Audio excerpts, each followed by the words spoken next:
(10/3/2019) నుంచి 16/3/2019 వరకు తులారాశి వారికి రాశిఫలాలు ఈ రకంగా ఉన్నాయి.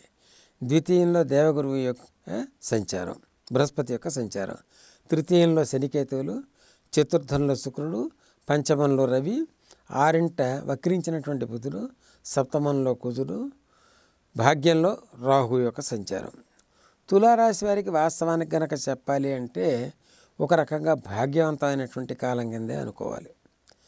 అంటే ఏ రకంగా భాగ్యవంతమైన కాలం అంటే ధనకారకుడు, పుత్రకారకుడు అయినటువంటి దేవగురువు అయినటువంటి బృహస్పతి ద్వితీయంలో సంచరిస్తున్నాడు, కుటుంబ స్థానంలో సంచరిస్తున్నాడు. పిల్లలకి ఏదో రకమైనటువంటి ఒక ఉన్నతమైనటువంటి పరిస్థితిని అనుగ్రహించగలిగే పరిస్థితి ఉంది. ఆ కారణం చేత తులారాశి వారికి ఒక రకంగా చూడదలుచుకుంటే అంటే గ్రహ సంచారం అనుకూలంగానే ఉన్నట్టు భావించాల్సిన పరిస్థితి.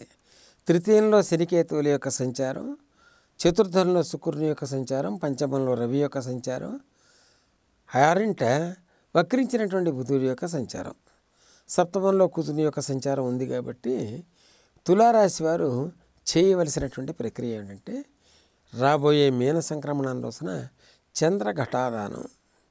జీవితంలో అత్యంత ఉత్కృష్టమైనటువంటి స్థితిని పొందాలి అని కనుక అభిలాష ఉన్నటువంటి తులారాశి వారికి విశేషమైనటువంటి ప్రక్రియలు ఇక్కడ పొందుపరుస్తున్నాను. మొట్టమొదటిది చంద్రఘటాదానం. అంటే చక్కటి కుండను తీసుకుని మంచి రంగులు వేసినటువంటి కుండ, చూడటానికి ఆహ్లాదకరంగా ఉండాలి. అటువంటి దాంట్లో నీరు నింపి ఘటదానం అన్నమాట.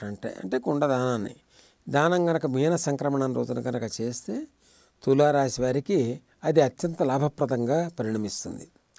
రెండవది తులారాశి వారు చేయవలసింది ఏంటంటే వృత్తాకార కుండంలో కనుక ఎక్కడైనా హోమ ప్రక్రియ కనుక జరుగుతున్నట్టుగా కనుక వీరికి సమాచారం ఉండి లేదంటే ఆ రకమైనటువంటి హోమ ప్రక్రియకి చేసుకునే అవకాశం కనుక ఉన్నట్టయితే వృత్తాకార కుండంలో కనుక తులారాశి వారు కనుక చేసినట్టయితే రాబోయే సమయంలో రాజ్యపద ప్రాప్తిని పొందే అవకాశం ఉంటుంది. రాజ్యపద ప్రాప్తికి వృత్తాకార కుండ హోమం అత్యంత ఉత్కృష్టంగా దోహదపడుతుందనేటువంటి అగ్ని పురాణాంతర్గత విషయం ఇది.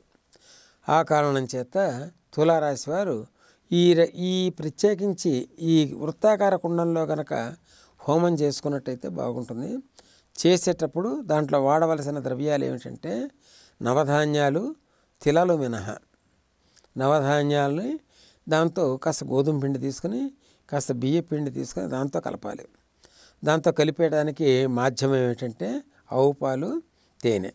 వీటితో మిశ్రమాన్ని తయారు చేసి ఆ మిశ్రమం తయారు చేసినటువంటి మిశ్రమంతో కనుక హోమ ప్రక్రియను కనుక తులారాశి వారిని కనుక చేయగలిగినట్టయితే అత్యంత ఉత్కృష్టమైనటువంటి స్థితి, ఉన్నతమైనటువంటి స్థితి, రాబోయే ఎలక్షన్స్లో విజయప్రాప్తి జరిగే అవకాశాలు చాలా ఎక్కువగా కనబడుతున్నాయి. ఇదే విధమైనటువంటి ప్రక్రియని కనుక సినిమా రంగంలో ఉన్నవాళ్ళు కానీ, కళాకారులు కానీ, సాహితీ రంగంలో ఉన్నవాళ్ళు కానీ చేసినట్టయితే వాళ్ళ రంగాల్లో వీళ్ళు అభివృద్ధి సాధించడానికి అత్యంత ఉత్కృష్టంగా దోహదపడగలిగే సమయం ఈ సమయం.